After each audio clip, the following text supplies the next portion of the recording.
Well, hello all you fine people out there in YouTube land. This is the NRA Man Forever, and this week on lame ass excuses for gun control, we will take a look at the argument that women are most likely to be killed by a gun kept in the home.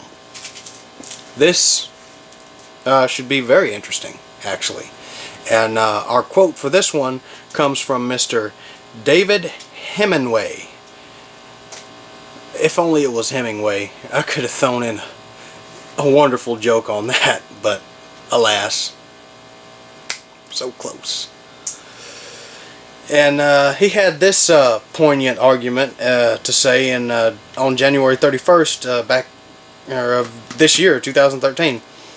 There is good evidence that a gun in the house increases the likelihood that a woman in the home will die. There is no evidence that a gun in the house is protective for the woman.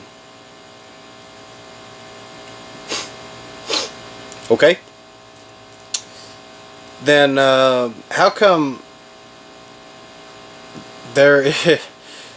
according to the Justice Department's National Victimization of Crime Survey,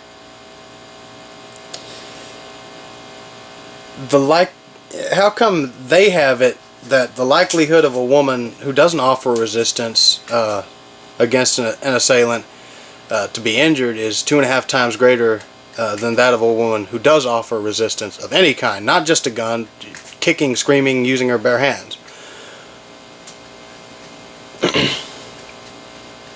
Both men and women obviously benefit from the use of a firearm for self-defense.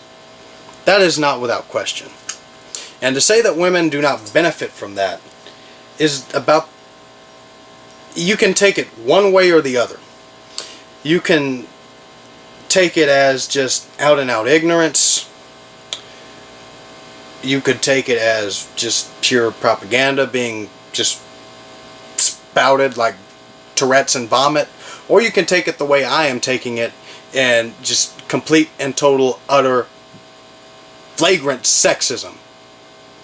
And the reason I'm taking it that way, now again, that's my personal view. The reason I say it that way is it gives me the perception that this gentleman is operating under the assumption that women, for whatever reason, are incapable of knowing how to handle a firearm, and that all women, regardless of their background, their upbringing, or their familiarity with firearms, fear them.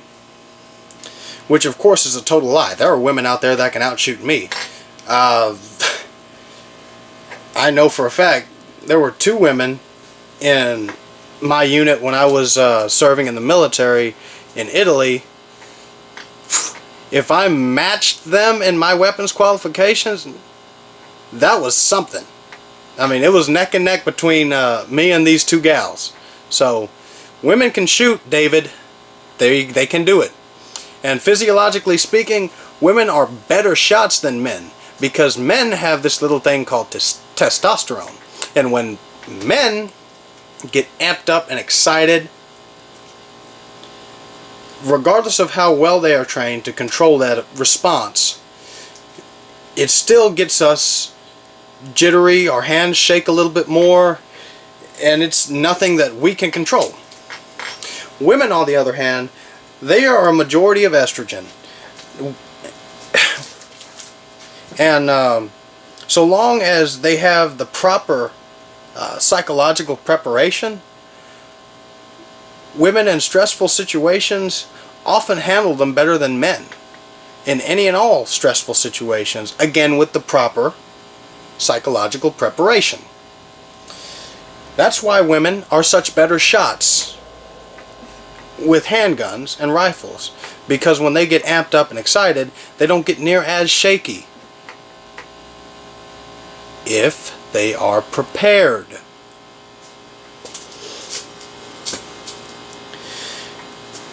Now, women, as I said, men and women both benefit from carrying a firearm for self-defense, but women benefit from it even more so, simply because of the fact that most attacks on women, statistically speaking and factually speaking, are committed not by other women but by men.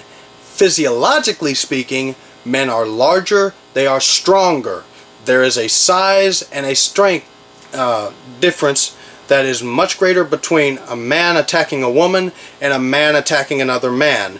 Now, that being said, that's scientifically speaking, men are stronger and bigger than women. I know there are plenty of women out there that are bigger than my 5 foot 6 inches tall self. And I know for a fact, especially from serving in the military, that there are women my size, smaller and larger, that are physically, muscularly stronger than me because of their genetics, they work out, or a combination of the two.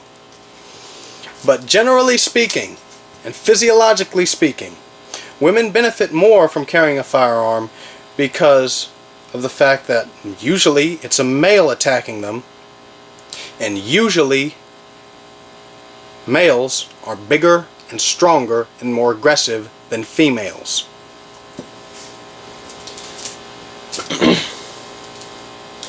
Researcher John Lott looked into this and found that injury and homicide rates were much lower among people in general carrying a concealed handgun when they were victimized, when they were victimized by an assailant in a robbery, a mugging, a carjacking, any violent crime of that nature. And when you throw in the the gender variable, he found, unsurprisingly, that the injury rates among women were much astronomically lower than the injury rates among men who carried a firearm. In addition, people who use that women don't benefit argument, they will try to take it and put it into a strictly domestic situation. There are women out there that date jackasses, just like there are men out there that date women who are jackasses. But there are women out there who, for lack of a better way of saying it, have a crappy taste in men. They pick guys that are losers, that have criminal records because they're a rebel or they're cool or they go against the system or what have you. Whatever. If that floats your boat, have at it. But even with the amount of domestic violence we have in this country, the rate of homicides when it concerns a husband murdering his wife is extremely low and extremely rare. Specifically speaking, according to FBI crime statistics, in 2010 it was a grand total of 603 homicides where the wife was murdered by the husband. Now, we'll break that down even further. Out of all the homicides committed in 2010, that accounts for roughly 4.5%. And if you look at all of the married women in this country alone,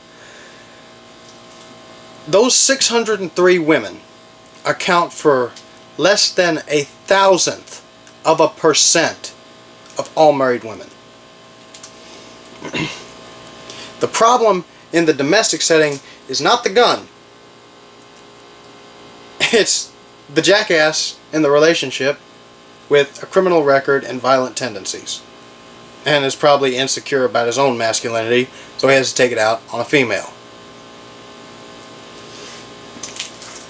Moral of the story: women benefit from guns. They benefit from gun ownership a lot more than guys do. Guys have genetics and physiology on their side. Women have it working against them. When it concerns being a victim of crime, they have their physiology working against them. This is the NRA Man Forever, reminding you that united we stand, and divided we fall. Join the NRA today.